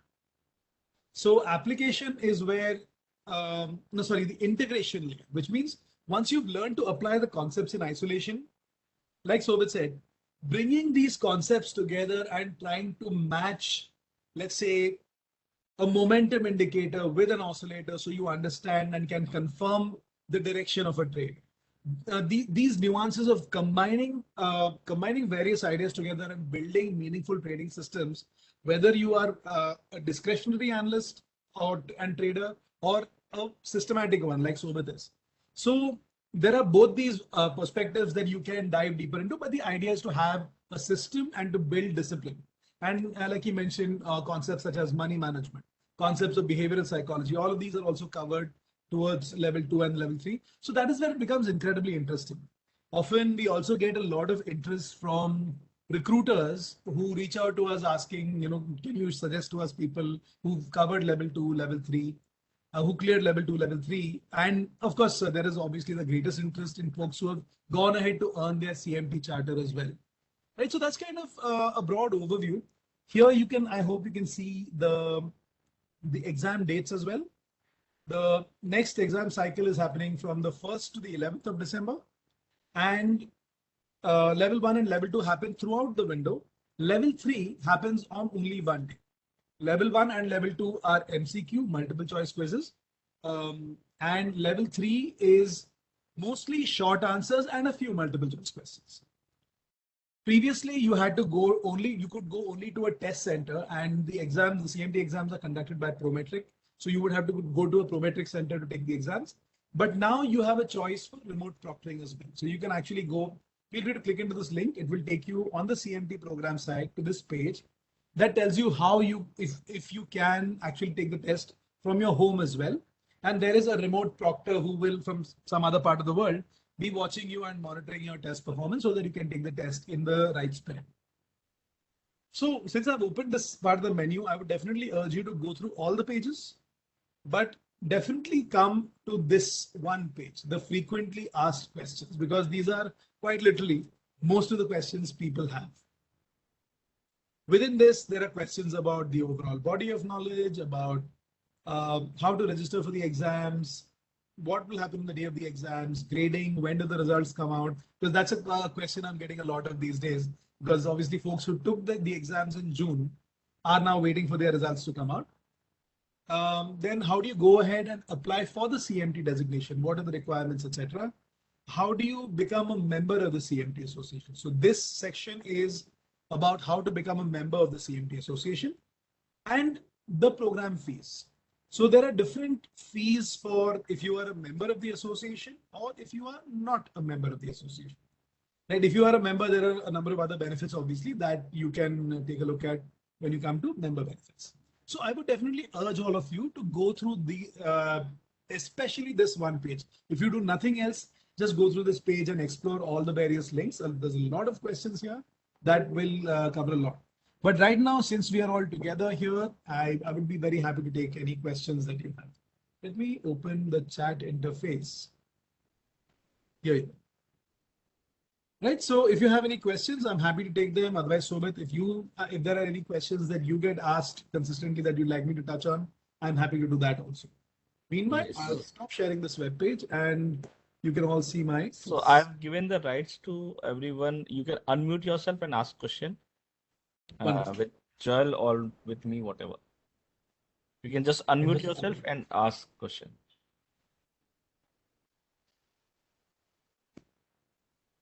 Ketan is over that if you can, there are only two conditions in which you have no questions. Either we are extremely clear, okay? Yeah. We have explained everything perfectly. Okay. Or the second is that the people know everything. That is true. So yeah, if you have any questions, I'm very happy to take them now. But of course, if there are, what I would also recommend for everyone is please do join our Discord server as well. So we've been building out for some time now a community of technical analysis enthusiasts. So far, in fact, this is some maybe the last 2 or 3 weeks that the community is in its current state, where we kept on developing and iterating and bringing new elements into this. But we did not market about the community very actively. But what we'll be doing very soon is we'll be opening this out to everyone who wants to come and engage in the world of technical analysis done right. Because it is very easy to do technical analysis wrong as well, which is why CMT Association and the CMT Charter is really respected around the world. Because if you have a charter, it is a proof to any prospective employer that this person first and foremost understands technical analysis in the right way, so that they can, most importantly, manage risk in the most effective way possible, get better investment opportunities, and they have an ethical an understanding of ethics as well. So what we felt was that there is a need for, because on Twitter especially, that we run this risk, right? On not just necessarily Twitter, but on all these, on a lot of online communities, there is a risk often of knowledge not fully formed that is being handed out, and a lot of people without context use that information and make their trading decisions on the basis of that. So we just hope we hope to be able to protect such investors from the risks of the markets by putting out meaningful content. And in addition, of course, there are some premium access sections for candidates of level 1, 2, and 3, for folks who have completed all 3 levels. We are trying to build in a mentoring and engagement structure as well. So it's been working out very well, and now we're kind of going to start do like a soft launch happened many months ago, and now we're going to do like a formal launch of the Discord channel to the entire global community. So that's going to be a very interesting space. So I do welcome all of you to join. If you'd like to join, you can either go directly to Discord and type CMT Association if you have a login, or you can go to a short link that we've created. It is cmta.fyi/Discord. cmta.fyi/. You can put it in the chat box, Joel. Done. Right? So this short link will take you to Discord. If you don't have a login, you'll have to go like any other system like WhatsApp or Telegram. You'll have to create a login. But once you do create a login, you'll be able to access. There's a little register button. You'll be able to access the space as well. Like I said, it's a lot is being kind of tweaked and improved and enhanced nowadays. But I would definitely encourage all of you to participate. Right? So that's really it from us. So, any closing comments? Yeah, actually, just wanted to Joel, can you stop sharing so that I can I've share? already stopped sharing, no? I stopped But sharing quite well. I'm not able to share my content. One second. Do I need to hand rights over to you? I'm not sure. Can you change that? I'm not sure. So I don't currently have sharing. Nothing is being shared, and you are still the host of the event. Yeah, I'm the host. So Okay, let me. I'm not able to share here, but any which ways, I'll speak it out. no Okay, so problem. basically, uh, why say CMT program is been offered by Devniti. So we do coach for CMT. So basically, why you should think about us is so there are some things that they are there. So we have been trading, and we have trading experience for almost 14 years. Okay, and we are into the coaching business for almost 8 years now. We have been coaching CMT since 2015. So it's been 8 years. Our approach is totally systematic, and our coaching is objective oriented and systematic. We have trained more than 200 or even more CMT candidates, okay, till now, and we provide the notes and sample question banks, which is required, okay, whatever is required, and we coach for all the 3 levels, so we do not leave your hand in between. Okay, so because we have been doing it for almost 8 years now. Okay, and what we have done is that we have recorded the lectures of all the chapters of, and the recording of more than 100 hours. So you can watch the recording as per your comfort. And plus, along with that, we also give live sessions. So we do 2 hours of live session every month, every week, sorry. Okay, and we do it for almost four months. So it's a 40 hours of live sessions in which we revisit all those concepts which are already there in the recorded section. So in recorded section sessions will be of the entire syllabus, but you will also do it live. Okay, some parts which are more important, or some part uh, needs practical explanation that we do again in live sessions. Okay, you can attend this offline. We are in Mumbai, so if you're in Mumbai, you can attend it in office. Our office, it's in hybrid mode, or we can also attend it remotely, like right now, which you are seeing. So the same WebEx will be using for the classes as well. Okay. Just for everyone's benefit, with Sovit, Yeah. I wanted to just read out this question that Yogesh asked. Was the Yes. success rate? I've just put that on the chat as well for level 1, 2, and 3. And a quick note that the level 3 success rate is surprisingly high because typically when someone reaches level 3, they've already demonstrated the commitment and the intellectual rigor to go through the exams. So it's a very fascinating journey. If you put these three percentages together, the total pass rate in a sense comes to about, I think, is it what, 25%, one might say? Yeah. Yeah. Comes to around Half of 60%. No, as in, so if you have 100 people and 63 clear level 1, and of that 55%, which is about 34 clear level 2, of that three quarters will clear level 3, which is about 25%. 28. See? Okay. So rough mathematics. Alright. So Amol, used books, I'm not really sure, but it's definitely a good idea to engage and network with candidates who've previously taken the exams and who would like to part with their books. But I might also say that the curriculum gets upgraded by increments every year. So yeah, purchasing. So for instance, if you're taking the exams in 2022, the 2021 curriculum is fine. 2020, I would say, is a bit of a stretch, but beyond that, then you will have seen a lot of change to the curriculum. So you might want to be as current as possible, maybe 1 year max, right? So Wiley officially sells the curriculum on their website, but if you know folks in the community who have books that they would like to uh, part with, that's perfectly fine. The point is, as long as it is a legitimately purchased copy, that's good. Piracy is something we're a little careful about. Right. Okay. So basically, at Dramati, we explain each of the concept through examples on the charts, and we have built a lot of indicators which are there in the syllabus, and we show those indicators, which say many times these indicators are not even there in the curriculum, but we have built them and we show them practically. We also have built some of the systems which are mentioned in the curriculum, and we show you live performance of those systems. Okay, which helps us to explain these things better, and it's easier for you to understand when you see those things live. Okay, and you could attend the class in person, or as I said, from your home or office, and you can always see the recordings n number of times. They are available to you of full time, and say you can see them whenever you want, and there's no limit of number of times you can see the recordings.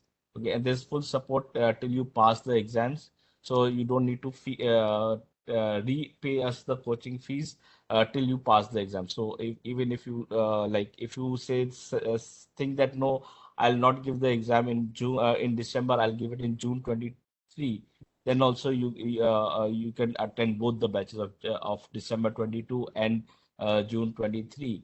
Or even if you are unable to clear, then also there's no additional charge to you, because anyway, you will be paying again to the CMT Association. So we don't charge you again for the coaching.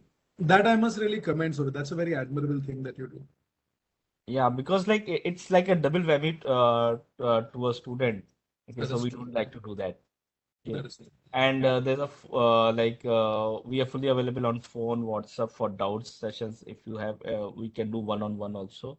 Okay, but most of the doubts try to cover in the live sessions so that everybody is getting advantage of those doubts. And if one person asking, everybody uh, gets the answers for that and an explanation for that. Okay. And we also may help you to get the CMT sponsors when you clear all the 3 levels. Okay. And we can help you in That's the suggesting value of your network in the community as well, right? yeah, Joel. That's something which whatever we can help, we would like to help, right? Yeah, that's very And nice. at least people know that if they've passed through the Ravaniti, then they have some standing in the market, That right? is true. And Yogesh had one question about. I'm sorry for interrupting, but you no issues, yeah. completing a point? Yeah, just give me two Sure, sure. minutes and then we can take out the balance questions. No worries. Okay.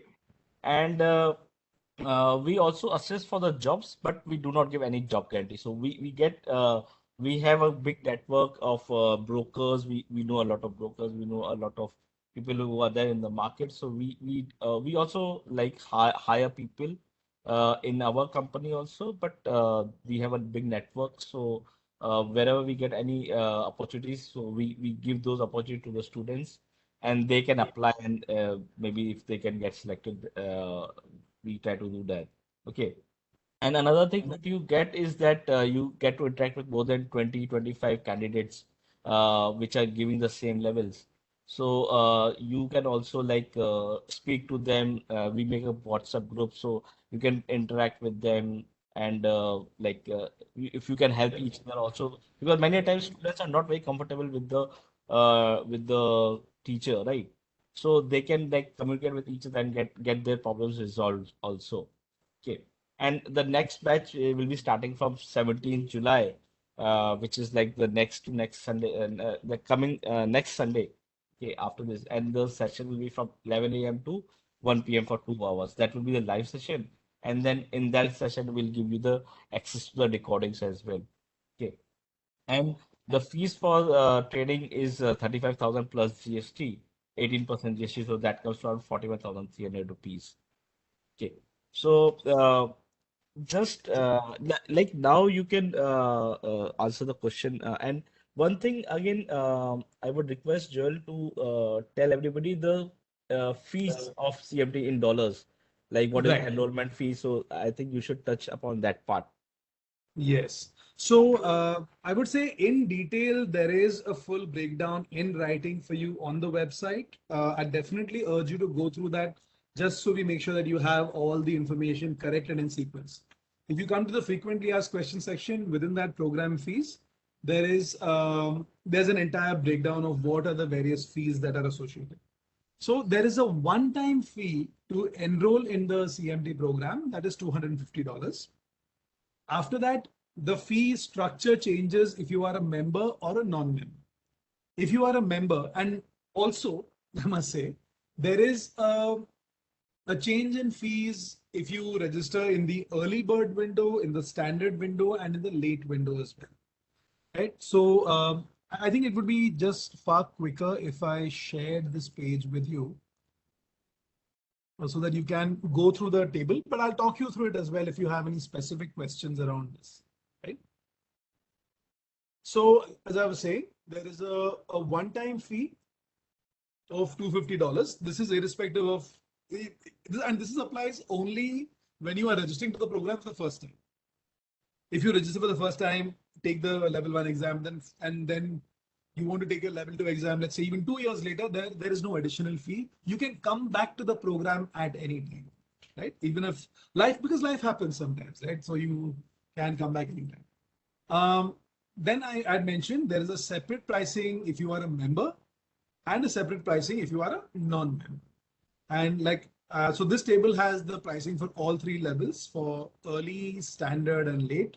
This pricing is in USD. And do remember, because of Indian government regulations and the way this site is and kind of our credit card service providers, you can only make the payment on the site in one of 2 ways. You can either make it on the website directly with an international credit card. So if you have your own, nothing like it. If you don't, then you'll need to go Some people actually have their family or friends, use their credit card and then they repay them at their own level. So that's something that can be done. The other alternative is that you can do a wire transfer as well. While the website says that you can use a debit card, that applies only in the US. So that's just something that you should know. So only international credit card or wire transfer. But you should also know that if you do a wire transfer, typically banks charge an additional fee of $25 for the transaction. So that is that. The other thing that I wanted to clarify to you also, the curriculum is sold separately by Wiley. Some people, in fact, I must also mention that previously when Sovit did his CMT, there was no such thing as a single curriculum. They had to actually purchase or borrow or in some way get a stack of 10 reference books, and they had to study different chapters from different reference books. So a lot of people did that. Some people even say that that was probably a more thorough way of learning.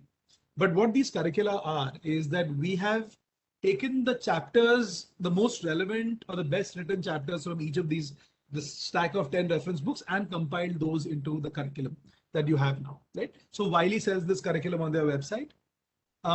The other products that you see on the Wiley website are not approved by the CMT Association. They have their own, they have their test bank and they offer some online prep courses and all that. None of that is approved by the CMT Association or endorsed or created by the CMT Association anyway. That is Wiley doing their own thing. Only the official curriculum is something that is endorsed by the CMT or made by the CMT Association, right? So these are the costs in general. The membership fee, there are two kind of tiers to it. So either if you are not a full-time student right now, then the annual membership fee is $325. And for that membership fee, like I mentioned, there are a number of benefits that you get, which I would definitely recommend that you take a look here. In fact, the upcoming Asia Pacific Summit, so we have not formally announced it yet, but everything is in place. The price between the difference between the member fee and the non-member fee for the Asia Pacific Summit is $325. Just a kind of thing for you to think about. But apart from that, so $325 is the standard annual membership fee. And if you are a full-time student, I must underscore a full-time student without an additional income stream, basically, then you will need to submit to us proof that you're a full-time student, and then your annual dues come down to $100. There is one more additional layer to this. The CMT Association has something called an academic partner program. You can come and read more about the program here in the academic partner program section of the website. And there is a very detailed fact sheet about the benefits for students who are in the institutes that are part of our academic partner program. So again, the academic partner program MOU needs to be signed between the educational institution and CMT Association. And that can be signed only if the institute commits to participate in all the technical analysis related activities that we conduct. But then one benefit that we offer to the institute is that we offer scholarships on the exam fees as well. So you'll find all this information, including scholarships, on the academic partner program fact sheet, which you will find if you click on this button within the academic partner program page. So once again, I would definitely recommend to you to take a look at the pages in the CMT program section of the website. I hope so with that answers in a very long way the short question. No, it's good. Okay. Wonderful. And one more thing, Yes. wanted to just inform that for CMT, you will have to have a bachelor's degree in finance, business, or economics. Is the minimum requirement for CMT. So it's not requirement for the exam, but for the designation you need that, right, Joel? For the designation, there is a little flexibility in terms of the degree that you have. You need not even have a degree in finance. However, the key requirement is professional experience. In order to apply for the charter, you will have to have three things. One, you will have to have cleared the 3 levels of the CMTA program. Second, you will have to have 3 sponsors. And unlike Sovit mentioned earlier, sponsors are basically CMT charter holders who engage with you, try to understand the depth of understanding. So it's not just enough to have cleared the 3 levels of the exam. You have to engage with CMT charter holders, and they need to understand the depth of your understanding of technical analysis, and they'll kind of understand your your career progression, etc. And they will then write, think of it as a letter of recommendation to the admissions committee of the CMT Association, saying that this person, I have met with them, I've engaged with them, I've known them for X amount of time, and I feel that they are worthy of being a member of the CMT Association. That is the sponsorship process. The third thing is that you require 3 years of experience, work experience, with ideally in the space of investment management, where you have actually or have an opportunity to use technical analysis. So these are the 3 requirements that you have. So the CMT Association is not very rigid now about educational requirements. That is something that typically employers might ask for, but definitely these other criteria are incredibly important. Great, Joel, for the clarification. I'm glad. Okay. So I'll just, while we're speaking of employers, I'll just add a little more texture to Yogesh's question. So in response to the question, I actually put down a large answer over there in chat. Because this is a question that I get ever so often, right? Is what kind of companies ask for CMT program candidates of any level? See, typically level 1, like I said, because it's definitional in nature, companies wait for at least people to have cleared level 2. In order of preference, it is always going to be CMT charter holder first, then at least prove that you cleared level 3, then level 2. So you must accept that. Having said that, if you meet other criteria of experience, having cleared at least CMT level 2 definitely gives you a distinct edge over those who have not.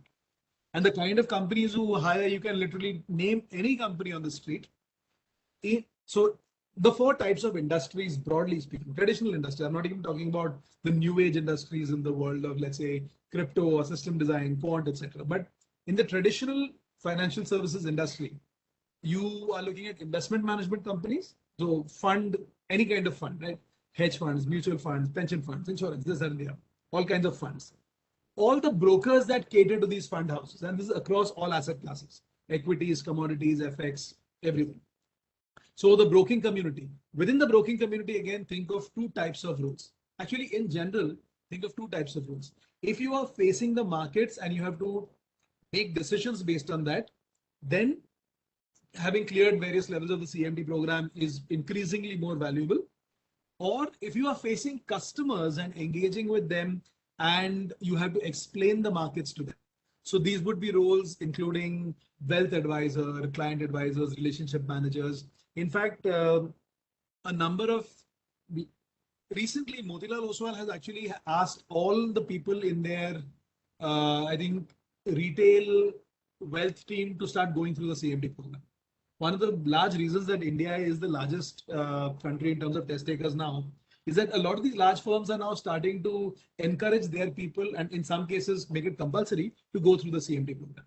Funnily enough, in Vietnam, clearing level 2 of CMT or CFA is a minimum requirement for some categories of promotions in the investment management industry, among fund houses and among in broking houses. So broking also, again, remember, institutional broking and retail broking, both think of them as 2 separate sub-industries. In addition to that, a lot of CMT charter holders work in bank treasury desks, and a lot of them work in corporate treasury desks as well. In fact, just before this call, I spoke with a member from Kolkata who has moved from working with the prop desk of a broking house in Kolkata now to a corporation managing their FX hedging. And that is the beauty of a discipline like technical analysis. The skill is fungible across markets, across geographies. So there are opportunities both domestically and globally, but you need to obviously build your career so that you are interesting to such people as well. So that is broadly an understanding of what career opportunities are. Name any major firm that fits these criteria, and they will give a preference, all things being equal, to people who are higher up the CMT ladder than not.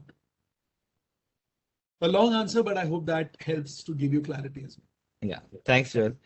And there's a question from RM. He says, what is the total expense one has to expect until one clears CMT? So yeah, again, I would advise you to come to the uh, frequently asked questions. Look at the table. Depending on the route that you choose, you can add up the numbers, right? But broadly, that is what it is. So Plus, of basically, course, it's like approximately 1.5 lakh rupees for all the three levels, approximately well, 50,000 rupees for all the three levels. but then also remember that the rupee dollar rate is a little Increasing, chanchal yeah. these days. So the Yeah. sooner you So so that can increase. when you did your charter, what was? Do you remember what the rate was? Yeah, I think it was around Yeah. 68 rupees or something. Now it's And now almost it's pushing 80. 80 almost, right? Yeah. So just something to know But that this is because of normal inflation. It's normal exactly inflation. It's the nothing. interest rate differential between India and the US will consistently keep that skew upwards, right? So it's just something to remember. Yeah. So better you do, the earlier you do, the better. And Okay. also, And that means the sooner you clear the program, the better your investment performance. And the better your investment performance, you can use it not only professionally, but for your personal portfolios. true, true. Yeah. And And there's FX one more hedging. question from Yeah, Bharat. Bharat's question is, does own investment consultancy profession qualify? So I must clarify this as well. Own investment consultancy, if you are doing it as a professional, which means you are getting a fee for the use of your skill, qualifies. Trading your own book does not qualify because then it is just retail trading. But if you are offering your skills as a service. So when you say investment consultancy, by definition, I understand that it means you are offering investment management services to someone else. If you're doing that and you are getting a fee for it, then that qualifies. Great, chill. And there's some things which I want to inform everybody. This may help others. So in level one, there will be around 132 questions, out of which you are marked for 120 questions, and 12 questions are pre-test questions, and the questions to multiple choice. In India, there are around six centers, prometric centers, in Mumbai, Ahmedabad, Hyderabad, Bangalore, Chennai, Delhi, and Calcutta. Okay, or of course you have that ready with Remote proctoring proctor, also. remote proctor option available. There's no negative marking. Okay, for level one, the time is 2 hours to complete the exam. Okay, you should target at least 75% to clear comfortably. There's no like exact percentage informed by the CMT Association, but if you really want to be comfortable, then you should target for at least 75%. Okay. Uh, you can sit for only one exam in each administration. You cannot sit like in level one and level two together. Okay, so in every 6 months you can give only one exam. Okay, there's no limitation for on the candidates applying for the retake, so you can have n number of retakes of the exams. There's no limit for a candidate to pass the subsequent level, so you can take a break. Say you give level one now, and you can take a break of say 2 years and then give level two and then take a break of 5 years and then give level three. So there's no restriction for that. Okay, there's no time limit for that. And another important thing is that those who are CFA charter holders, they are exempted from level one exam. Okay, so you don't need to give level one exam. You can directly give level two exam. These are some informations which I wanted to inform everybody. Right. So with this, we are done. If you have any questions, you can ask us. You can unmute yourself and ask, or you can write in the chat box. Otherwise, we'll end the session right now. I think this has been quite a marathon session. So thank you for having me here. It's such a pleasure. Thanks a lot, Joel. And like normally, my sessions are a little longer only. I don't know why it happens. I think it is just that there's so much profound knowledge and life experience to share that and this is why I was just thinking as I was kind of listening to you that so much of this is so valuable at the early stage of a career, but somehow I think when we are younger, or at least when we are starting out, we are not as eager to learn these lessons as we are after a few good knocks. Although I Yeah. mean that's really the true beauty of experience, no? Yeah, actually, I still talk to students, and they always talk about methodologies, methodologies, and methodologies. They just want to have a system. Okay. But I always say, forget the system. Systems you will make. Systems are not a big deal. Anybody can make it. Okay. But to run that system, that psychology will take you years to develop. So That is first true. work on the psychology. That is the first thing you should start. Okay. Like recently, I was speaking to I think you know him, Rakesh Pujara and his son Of Chaitanya course. Pujara. Okay. Right. So we were just talking, and he said, "I want to learn uh, Python, and I want to learn this, and option trading, and all these things." I told him first, uh, put some time into trading mindset, developing a trading mindset, because that That is is the so true. longest it will take for you. That is something which will take the longest time. All these things you can learn in 2 years. But Yeah, this that's psychology will take you 5 years, maybe 10 years. We don't know that. It depends on person to person. that's Okay. true. Knowledge can be acquired it can be acquired from me, it can be acquired from anybody. That's not a big deal. Anybody can give you knowledge. Okay. You just need one system to be profitable. Okay. But to have that one system running consistently is the most difficult part. Right. No, that's really it, I guess. And like you said, psychology. I keep joking, that in the years that I was a trader, so I traded very actively full time from 2004 to 8 subprime crisis. I keep saying I learned a lot about the markets, but I think I learned far more about myself. And that has kind of helped inform my career for the rest of my life, for the rest of my time. Right, right. I can tell about myself. I started trading 2007.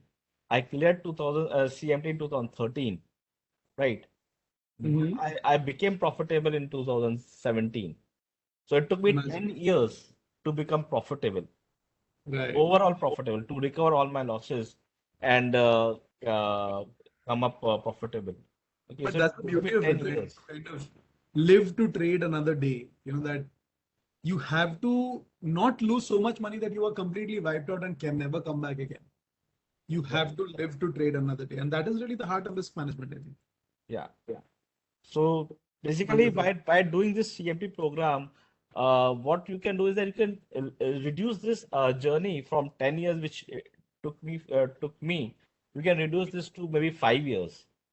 Yeah, that's So I guess the that's the personal only emotional difference. journey there is no substitute for. But at least the systematic, the journey of systems gets cut short very fast. In a month and a half, you at least know intellectually that systems work. Then to Right. learn the humility of saying that I will plan my trade and then I will trade my plan and not go and Yeah. tweak it Yeah. in the middle. Keep hopping After here some and time. there.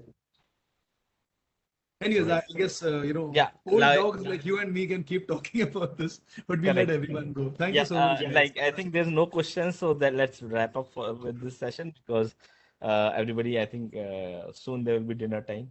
Dinner Okay. time, I know, right? Yeah. So All right. thanks everybody for joining. Thanks a lot, Joel, for coming and giving you almost 2 hours. Okay. I know your schedule is very busy. Okay. So thanks a lot. It's always a pleasure to be with you. So thank you so Okay. much. Thanks, Joel. And Thank you, thanks guys. everybody for attending this and being